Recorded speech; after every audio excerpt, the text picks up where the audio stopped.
disso e muitas vezes, que nem você falou, às vezes a gente está falando com uma pessoa que está nessa situação e a gente não sabe. E seria tão bom. Inclusive hoje, quando eu saí de casa, minha filha falou assim pra mim, eu quero fazer uma pergunta. Eu falei, faça lá. E ela falou, eu quero saber, quando a gente está conversando com um amigo ou com uma amiga, como que a gente identifica que a pessoa está com esse tipo de problema e o que a gente faz, né? Então, identificar é isso que você falou. Verificar qual é o tipo de ansiedade, se está com ansiedade, se está com depressão, porque tudo isso é indício. Então, você estar do lado da sua amiga já é um caminho. Porque, de alguma maneira, se ela está do seu lado, é porque algum vínculo ela tem com você. Sim.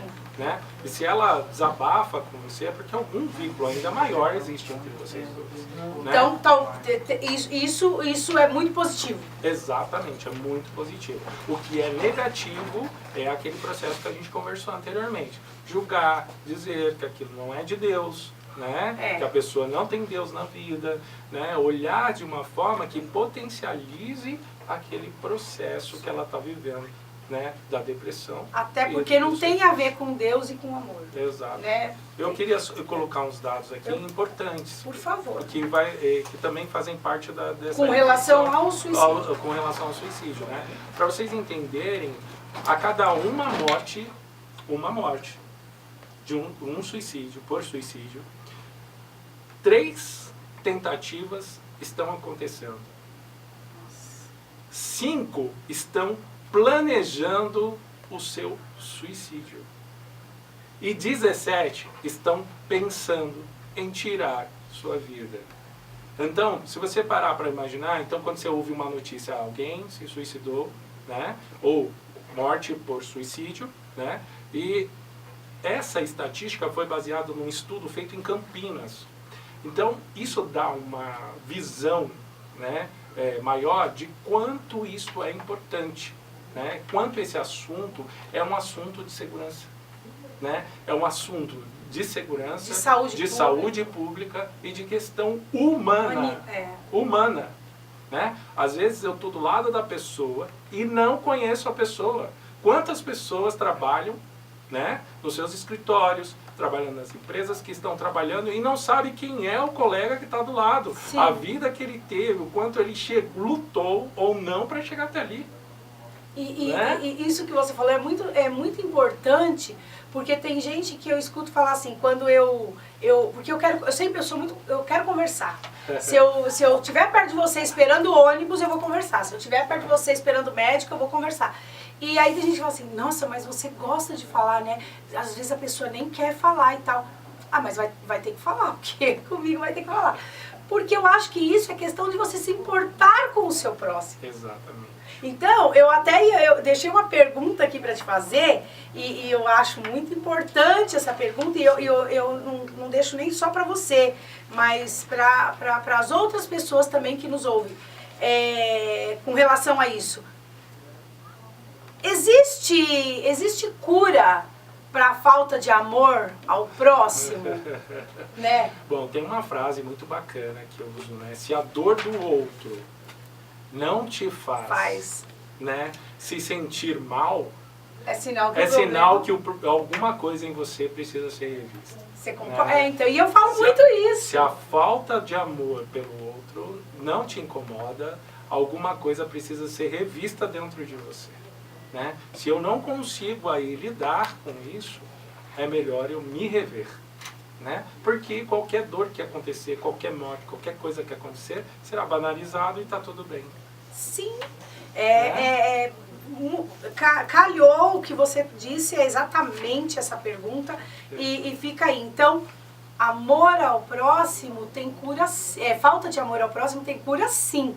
Né? Nós precisamos ter empatia, precisamos nos colocar no lugar do outro e conversar com o outro. Às vezes é uma palavra, é um sorriso, aquele sorriso, aquela palavra que estava faltando na vida daquela pessoa. E é uma das coisas que as pessoas mais me contam, né? Quando vão ao consultório, William, o seu abraço foi a única coisa boa que aconteceu comigo hoje. Isso não é legal, né?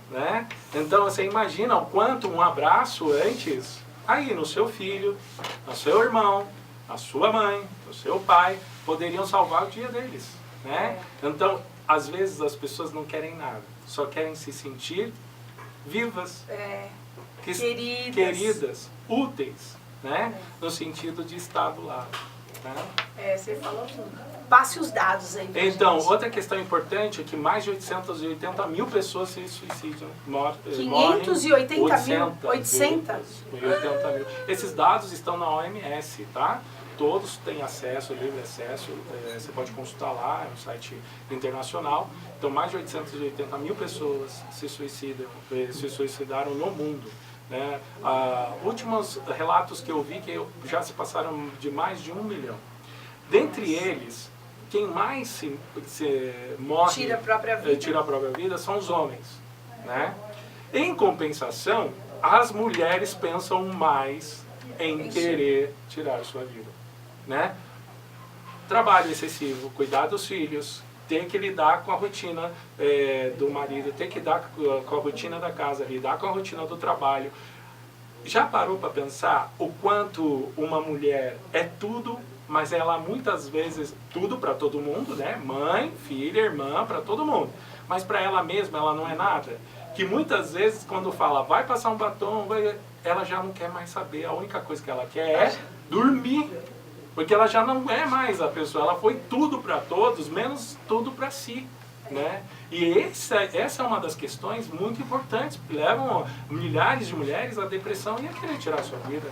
Quando percebem lá, quando chegam na sua fase da terceira idade, né, que a gente chama aí, querer tirar a sua vida, achar que aquilo é um peso, ter que dar trabalho para os outros, né? Porque já não é mais ninguém. Ela não sabe nem quer o que isso é muito preocupante. Na verdade, isso é muito preocupante. Então, além disso, Márcia, é importante lembrar também que o risco de suicídio entre os jovens aumentou 30%. Sim, isso que nós estávamos falando. Entre 15 e 29 anos. 15 e 29. Exatamente. Olha aí, a sensibilidade que nós temos que ter nesse processo.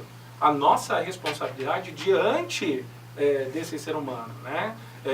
Então, você percebeu, o seu filho, todos acompanham álcool, drogas, né? E detalhe, dessas 880 mil pessoas que tiraram sua vida, é importante lembrar que mais de 40% delas, tá, acompanhavam outros sintomas de distúrbios mentais, tá certo?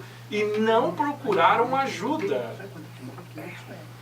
Então imagina, de 880 mil, 40% disso poderia estar vivas, né? Poderiam estar aqui com a gente. Então é um dado super importante e aí eu levanto a bola para os pais e mães e principalmente para os professores de escola estadual, né, que cuidam desses adolescentes e que muitas vezes é o pai e a mãe desse adolescente, né, porque o pai e a mãe não estão presentes e desabafa com o professor.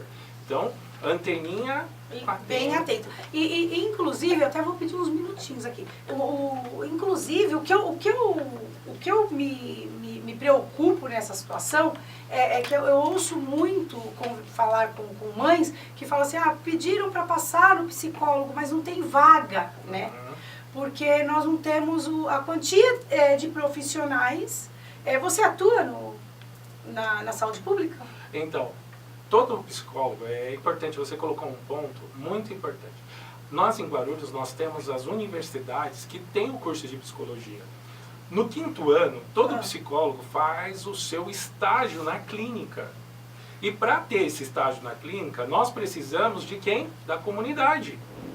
Então, o estágio feito na clínica, você pode procurá-lo e pagar R$10 e às vezes nem paga. É um tem valor simbólico. Então, assim, você tem esse acesso e você está acompanhado de professores, supervisores e de alunos que estão no 5º ano já com base de conhecimento científico para trabalhar nos casos de atendimento. Mas aí, por exemplo, vai procurar e dá para fazer a sequência de atendimento? Então, durante um ano, ele passa com aquele aluno, no outro ano, ele continua o tratamento dele com outra equipe de aluno. e com a mesma supervisora, porque a gente tem ali o aspecto clínico dele dentro do prontuário. Então nós sabemos o que acontece. Inclusive, Marcela, eu peguei casos assim, que é importante e que é um tema muito importante que a gente não fala, que é o abuso infantil. Você voltará então para falar sobre alguns temas, né? Maior prazer. E o abuso infantil causa traumas para o resto da vida. Exato, inclusive suicídio. É? Exato, porque aquilo está dentro dela, ela se sente culpada, se sente suja, inacabada, indefesa, porque não pode fazer nada diante do agressor. Inclusive, nem falar. Imagina, leva ao suicídio. Leva ao suicídio. Ou seja, nós temos que... Tem muito assunto, Exato. né? Tem muito assunto. Eu gostaria que você falasse alguma coisa mais de você, porque nós temos aí só acho que mais uns 2 minutinhos. Que eu tô me dando esses 2 minutinhos. Eu gostaria que você falasse alguma coisa de você e falasse novamente no caso de ter que te procurar, aonde que procura. Tá certo. Olha, primeiro eu quero agradecer o carinho de todos de vocês, né? Agradecer o carinho da Márcia, que me recepcionou. Gente, fui super bem tratado aqui, recepcionado. Eu quero agradecer, né, a equipe do Nelsinho também, de você, Márcia. Nelsinho, amor, né? Não tem o que falar, né? E falar pra vocês o seguinte, às vezes a gente tá em casa aí agora, achando que a gente não tem nenhuma expectativa de vida, que nada na nossa vida vai dar certo, né? Esse é um processo muito delicado, porque todos os nossos pensamentos estão extremamente negativos. Então, não tem saída na nossa cabeça. Muitas vezes recorremos ao lado espiritual para desenvolver o nosso lado espiritual e trabalhar isso diante de Deus. Porém, você também pode contar com a psicologia no sentido de te ajudar preventivamente. Se você tem alguma questão e precisa falar, né, procure aquela pessoa que você se identifica. Aquela pessoa que vale a pena, que não vai usar o que você fala contra você. Entenda também que essa pessoa também um dia pode não estar mais perto de você, ela pode estar longe. E o que mais vai valer é a saudade que fica dos momentos bons. Então, esse processo é um processo onde a gente tem que desenvolver o nosso autoconhecimento, o nosso respeito e o nosso carinho e amor próprio por nós mesmos. Se está difícil, tem quem pode te ajudar. E a psicologia está aí para isso, se você assim quiser. Bom? Quiser me procurar, meu consultório é pertinho. Eu endereço de novo o telefone. Rua Silvio Barbosa, número 112, sala 1. Tá bom? Telefone, eu tenho aí, vocês podem me encontrar nas redes sociais, como psicólogo William Oliveira, né? Quero mandar um beijo para as minhas seguidoras lá.